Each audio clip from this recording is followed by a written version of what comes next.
നമ്മുടെ ഈ ചാനൽ കാണുന്ന പുതിയ സുഹൃത്തുക്കൾ ദയവായി ഈ ചാനൽ സബ്സ്ക്രൈബ് കൂടി ചെയ്താൽ വളരെ ഉപകാരമായിരിക്കും.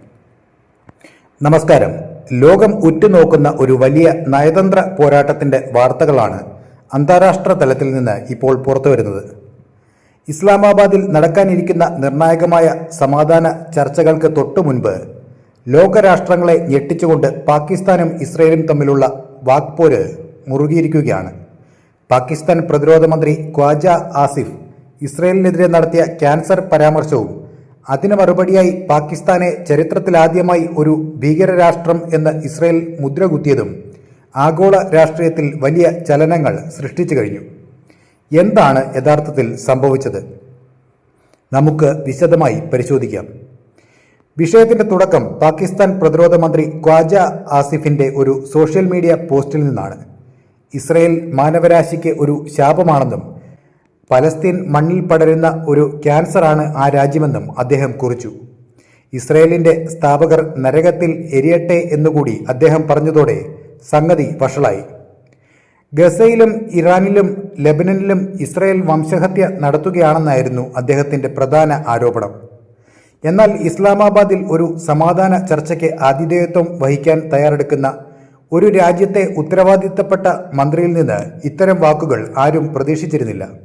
മന്ത്രിയുടെ പരാമർശത്തിന് പിന്നാലെ ഇസ്രയേൽ ശക്തമായ ഭാഷയിൽ രംഗത്തെത്തി.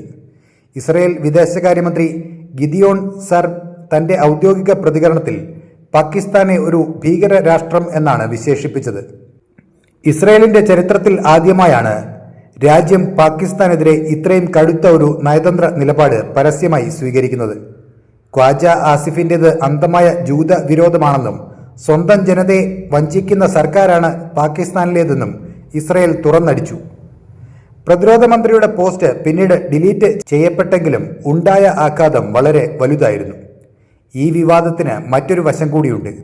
ഇറാനും അമേരിക്കയും തമ്മിലുള്ള സംഘർഷം കുറയ്ക്കുന്നതിനും മേഖലയിൽ വെടിനിർത്തൽ നടപ്പാക്കുന്നതിനുമായി പാകിസ്ഥാൻ മുൻകൈയെടുത്ത് ഇസ്ലാമാബാദിൽ ചർച്ചകൾ സംഘടിപ്പിക്കാനിരിക്കുകയായിരുന്നു. ഒരു മധ്യസ്ഥൻ എന്ന നിലയിൽ പാകിസ്ഥാൻ ലോകത്തിനു മുന്നിൽ സ്വയം ഉയർത്തിക്കാട്ടാൻ ശ്രമിക്കുന്ന സമയമായിരുന്നു ഇതാൽ. എന്നാൽ ചർച്ചയിൽ പങ്കാളികളാകേണ്ട ഒരു പ്രധാന പക്ഷത്തെക്കുറിച്ച് ഇത്രയും മോശമായ പരാമർശം നടത്തിയത് പാകിസ്ഥാന്റെ വിശ്വസ്തതയെ പൂർണ്ണമായും തകർത്തു. പാകിസ്ഥാൻ ഒരു നിഷ്പക്ഷ മധ്യസ്ഥനല്ലെന്നും അവർ ഭീകരവാദത്തെ പ്രോത്സാഹിപ്പിക്കുന്നവരാണെന്നും ലോകത്തോട് വിളിച്ചു പറയാൻ ഇസ്രയേലിന് ഇത് അവസരം നൽകി. ഇസ്രയേലിന്റെ ഈ പുതിയ നീക്കം പാകിസ്ഥാന്റെ വിദേശ നയത്തിന് ഏൽപ്പിച്ച ആഘാതം ചെറുതല്ല. അന്താരാഷ്ട്ര തലത്തിൽ പാകിസ്ഥാൻ കൂടുതൽ ഒറ്റപ്പെടാൻ ഈ സംഭവം കാരണമായേക്കാം. പശ്ചിമേഷ്യയിലെ സംഘർഷങ്ങൾ പരിഹരിക്കാൻ ശ്രമിക്കുന്ന രാജ്യങ്ങൾക്കിടയിൽ പാകിസ്ഥാന്റെ റോൾ ഇനി എന്തായിരിക്കും എന്നത് ചോദ്യചിഹ്നമാണ്. വികാരാവേശത്തോടെയുള്ള ഒരു സോഷ്യൽ മീഡിയ പോസ്റ്റ് എങ്ങനെയാണ് ഒരു രാജ്യത്തിന്റെ നയതന്ത്ര ബന്ധങ്ങളെയും അന്താരാഷ്ട്ര പ്രതിച്ഛായയെയും തകർക്കുന്നത് എന്നതിന്റെ ഉദാഹരണമായി ഈ സംഭവം മാറുകയാണ്. ഈ വിഷയത്തിൽ നിങ്ങൾക്കും നിങ്ങളുടെ അഭിപ്രായം കമന്റിൽ രേഖപ്പെടുത്താം. അപ്പോൾ മറക്കാതെ ഈ ചാനൽ സബ്സ്ക്രൈബ് ചെയ്യുക. നന്ദി.